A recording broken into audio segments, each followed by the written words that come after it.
At some point, most of us are going to experience hair loss.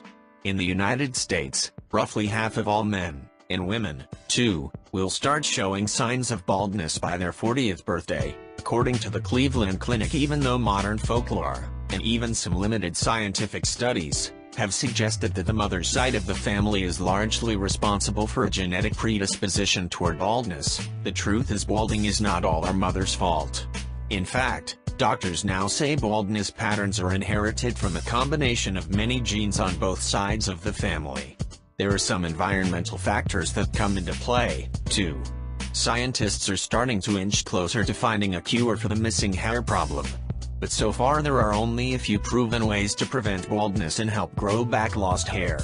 Hair loss, also called alopecia, is most often hereditary, passed down from generation to generation.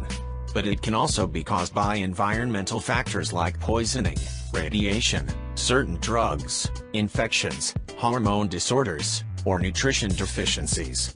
Also, physical stressors like sudden weight loss or pregnancy, or other physical or emotional shocks, can lead to temporary hair loss. Hair loss can be completely normal. The most common kind of hair loss is mallate pattern baldness, androgenetic alopecia. Doctors estimate this condition may affect up to 80% of white men by their 70th birthday. This form of hair loss can also be associated with other medical conditions like coronary heart disease and prostate problems for men, as well as hormonal imbalances in women. According to the National Institutes of Health, it affects more than half of all women, too, and is caused by the sex steroid hormone dihydrotestosterone. Often in men, it'll start at the temples or in the back of the head, at the top. In women, it can show up first near the front of the head, or in a widening of the scalp line, where hair becomes thinner.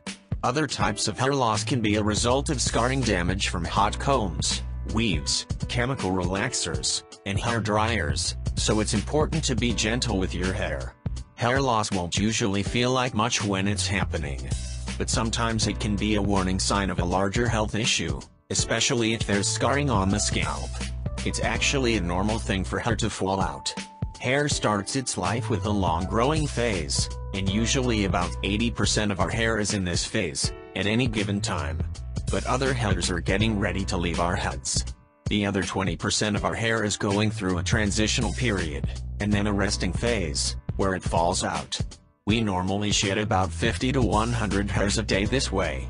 But after a fresh shampoo, that number can jump to around 250. That's okay, because we typically have about 100,000 hairs on our heads at any given time.